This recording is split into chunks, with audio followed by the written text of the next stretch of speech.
शिरूर तालुक्यातील दानोळी जिल्हा परिषद मतदारसंघात भाजपाचे आभार दौरा संपन्न। भारतीय जनता पार्टी पंचायत राज व ग्रामविकासचे पश्चिम महाराष्ट्र अध्यक्ष तथा कोल्हापूर जिल्ह्याचे पालक, केंद्रीय रसायन खत मंत्रालय संचालक संजय दादा पाटील व ॲडव्होकेट सुशांत पाटील यांनी हातकणंगले मतदारसंघातील शिरूर तालुक्यातील मोदीजींच्या नेतृत्वाच्या निष्ठेचं पुन्हा यशस्वी पंतप्रधान कार्यासाठी कार्यनिष्ठ भाजपाचे सर्व पदाधिकारी कार्यकर्त्यांचं कष्ट घेतलेल्यांचं उमळवाड, कोथळी, दानोळी, कवटेसार, आदर्शगाव, तमदलगे विजयी आभार दौरा संपन्न झाला। दरम्यान उपरोक्त प्रत्येक गावातील निवडणुकीत झालेल्या विविध समाजातील मतांचा आढावा जाणून घेतला। दरम्यान जनतेची इतर समस्या जाणून घेतल्या।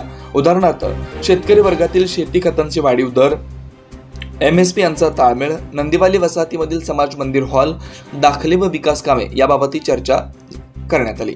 त्याचबरोबर दानोळी जिल्हा परिषद पंचायत समितीमधील जनतेशी संवाद साधत माननीय संजय दादांना यावेळी उपस्थितांमधून सर्वांचा एकच आवाज येत होता की विधानसभा निवडणूक कोणाची युती न करता फक्त भाजपा कमळ चिन्हावरच निवडणूक व्हावी तरच आम्ही सहभागी होऊ, अन्यथा दुसऱ्या पक्षाच्या युतीचा प्रचार करणार नाही। भाजपा मतदाराचा इतका मोठा वर्ग आहे तर भाजप उमेदवारच असावा असा ठाम निर्णय संजय दादांना जनता व कार्यकर्त्यांच्या वतीने देण्यात आला।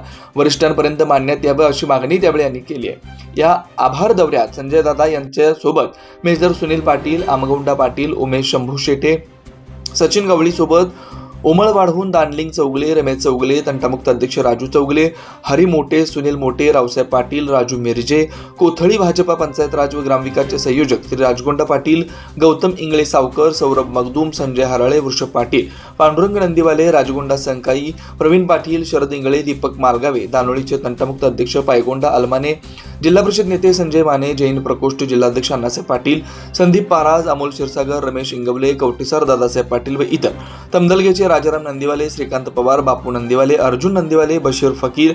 सदर आभार दौरा सकाळी 10 वाजता सुरू झाला होता। सोबत सर्व ठिकाणी ग्रामस्थ मोठ्या प्रमाणात उपस्थित होते।